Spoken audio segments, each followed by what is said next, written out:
আসসালামু আলাইকুম everyone and welcome to my channel. অনেক দিন পর আপনাদের মাঝে আবার নতুন একটি ভিডিও নিয়ে চলে আসলাম।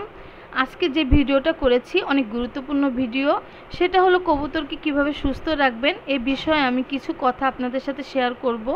প্রথমত কবুতরকে 2 মাস পর পর কৃমির ওষুধ খাওয়াতে হবে। কৃমির ওষুধ খাওয়ানোর আগে ও পরে লিভার টনিক ডোজ কমপ্লিট করতে হবে, এটা অবশ্যই করতে হবে। অতিরিক্ত গরম পড়লে কখনো কৃমির ওষুধ খাওয়াবেন না, কারণ এই ভুলটা আমরা সবসময় করে আসি। কৃমির ওষুধ গরমে আমরা কবুতরকে খাওয়ানোর পরে কবুতর মারা যায় অথবা অসুস্থ হয়ে যায়, এই ভুলটা কখনোই করবেন না। 15-20 দিন পর পর আপনার খামারের যত কবুতর আছে মাল্টিভিটামিন এবং মাল্টি মিনারেল ডোজ অবশ্যই কমপ্লিট করতে হবে। আর প্রতি মাসে কবুতরের খামারে যত ময়লা আবর্জনা পরিষ্কার পরিচ্ছন্ন করে ওখানে জীবাণুনাশক স্প্রে করতে হবে। কবুতরের মশা মাছি এবং উকুন থেকে অবশ্যই রক্ষা করতে হবে। এটার উপরে আমি একটি ভিডিও আপনাদের সামনে নিয়ে আসব সামনের ভিডিওতে। আর বিশেষ করে ফেন্সি কবুতরের মশা মাছি এবং উকুন দ্বারা বিভিন্ন রোগ আক্রান্ত হয়, এটা অবশ্যই আপনারা খেয়াল রাখবেন।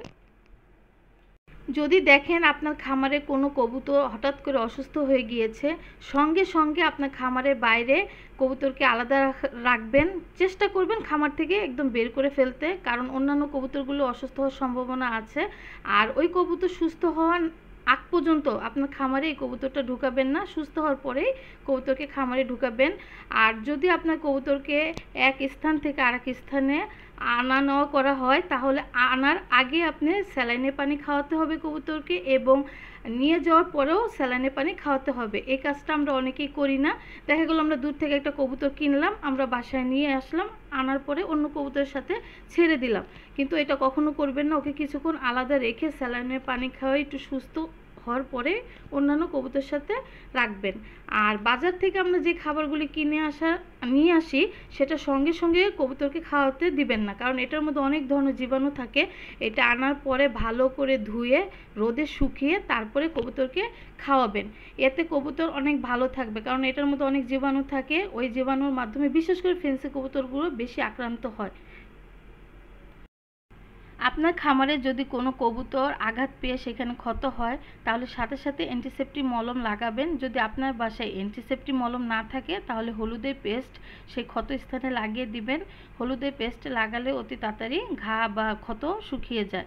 আর গরমের দিনে প্রতি সপ্তাহে 1-2 দিন করে কবুতরকে গোসল করানোর জন্য পানি দিবেন বড় একটা কিছুতে। আর যদি দেখেন কবুতর নিজের থেকে গোসল করতেছে না, তাহলে স্প্রে মেশিন দিয়ে আপনারা স্প্রে করে দিবেন, বিশেষ করে ফেন্সি কবুতরগুলিকে, কারণ ফেন্সি কবুতর গরম সহ্য করতে পারে না, এতে বিভিন্ন ধরনের সমস্যা হয়ে থাকে। কবুতর মিটিং করার পরে ডিম পাড়ার আগ পর্যন্ত অবশ্যই আমরা ক্যালসিয়ামের ডোজ কমপ্লিট করাবো, কারণ আমরা এই ভুলটা অনেকে করে থাকি, আমরা ক্যালসিয়ামের ডোজটা কমপ্লিট করাই না। কারণ ডিম পাড়ার পরে দেখা যায় ডিম ফুটার আগ পর্যন্ত ডিমে দেখা যায় যে খোসাটা শক্ত হয়ে যায়, বাচ্চা বের হতে পারে না, বা বাচ্চা হওয়ার পরে বাচ্চার পা ব্যাকা হয়, বা বাচ্চা কিছুদিন থাকার পরে বাচ্চা মারা যায়। এই ক্যালসিয়ামের কারণে এই সমস্যাগুলি হয়ে থাকে। অবশ্যই আমরা যারা কবুতর পালি এবং যাদের খামার আছে সেই ভাই বা বোনদের আমি বলছি, অবশ্যই আপনারা মিটিং করার পরে অবশ্যই ক্যালসিয়ামের ডোজটা কমপ্লিট করাবেন।